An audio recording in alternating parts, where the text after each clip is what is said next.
பேராசிரியரும் பட்டிமன்ற பேச்சாளரும் விமர்சகருமான என் ஜெகநாதன் ஐயா அவர்கள். வாருங்கள் ஐயா. தமிழே அமுதே வருவாய் நிறைவாய் தருவாய்.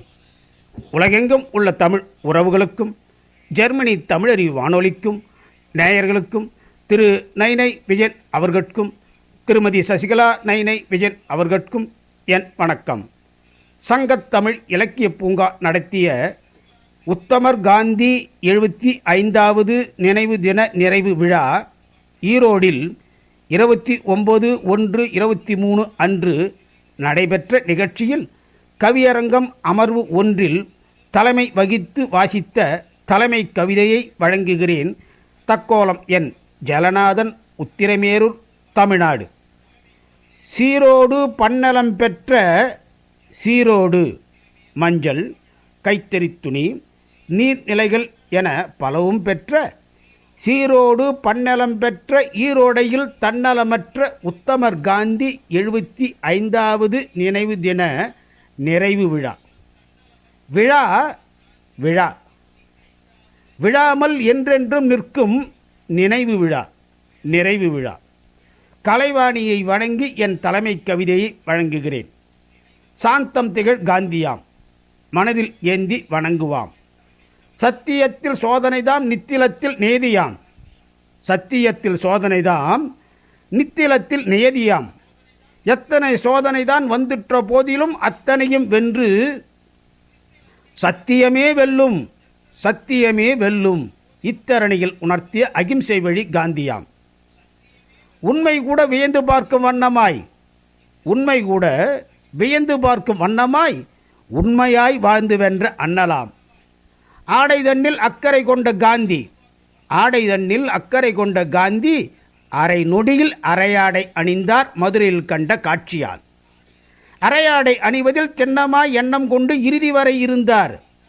வட்டமேசை மாநாட்டிலும் சுற்றியிருந்தோர் ஏளனமாய் நகைத்த போதும் காந்தி அரையாடையில் இருந்ததால் வட்டமேசை மாநாட்டிலும் சுற்றியிருந்தோர் ஏளனமாய் நகைத்த போதும் தன்னிலை மாறா தகவாய் திகழ்ந்தாராம். காந்திய வழியில் சென்றிடு மனமே, மன சாந்தியை எளிதாய் பெற்றிடு தினமே. கடலில் இறங்கி உப்பை எடுக்க நடந்து சென்ற காந்தியுடன் 1930ஆம் வருடம் மார்ச் மாதம் சபர்மதியிலிருந்து காந்தி செல்கின்றார். சபர்மதியிலிருந்து தண்டி 240 மைல், 400 கிலோமீட்டர் சென்று சேர 23 நாட்கள் ஆனதாம். கடலில் இறங்கி உப்பை எடுக்க நடந்து சென்ற காந்தியுடன் வந்த மக்கள் கொஞ்சம் பேரு தண்டி தன்னை அடைந்தபோது கடல் அலைதான் நாணியது. மக்கள் அலையை பார்த்து உப்புக்கு வரி போட்டான் வெள்ளையன், உப்புக்கு வரி போட்டான் வெள்ளையன். ஒப்புக்கொள்ள மறுத்து உப்பெடுத்தார் கடலில் இறங்கி காந்தி. வரி போட்ட உப்பைத்தான் இன்று உரைப்பின்றி உண்ணுகின்றோம் நிறைவாக கைகளில் ஏந்தி. முரட்டுத்தன்மை கொண்ட ஒரு சிலரும் வெள்ளையனை விரட்ட உப்பை எடுக்க உவந்து வந்தனர். முரட்டுத்தன்மை கொண்ட ஒரு சிலரும் வெள்ளையனை விரட்ட உப்பை எடுக்க உவந்து வந்தனர். அகிம்சை வழியில் இவர்களா முடியுமா? வினாக்குறி வினவும் முன்னே வியப்புக்குறியிட்டது இவர்களின் செயல்கள். அடித்தால் அடிப்பவர்கள் அமைதியானது எப்படி? அடித்தால் அடிப்பவர்கள் அமைதியானது எப்படி?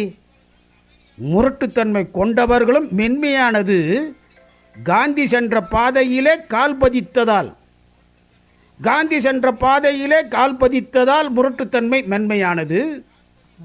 வன்முறைதான் வெடிக்கும் என்று காத்திருந்தான் வெள்ளையன், வன்முறைதான் வெடிக்கும் என்று காத்திருந்தான் வெள்ளையன்.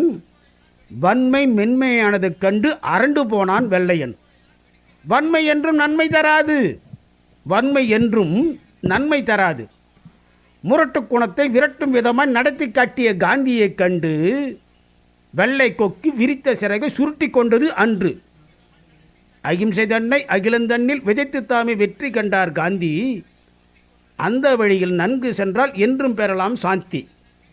வாய்ப்பளித்த ஜெர்மனி தமிழறிவு வானொலிக்கு நன்றி, வணக்கம். தக்கோலம் என் ஜலநாதன், உத்திரமேரூர், தமிழ்நாடு. சங்கத்தமிழ் இலக்கிய பூங்கா. மிக்க நன்றிகள் ஐயா. அருமையான தகவலோடும் சிறப்பான பதிவுகளோடும் இணைந்திருந்தீர்கள். மிக்க நன்றிகள். மீண்டும் மீண்டும் இணைந்து சிறப்பீங்களையே. நன்றி, வணக்கம்.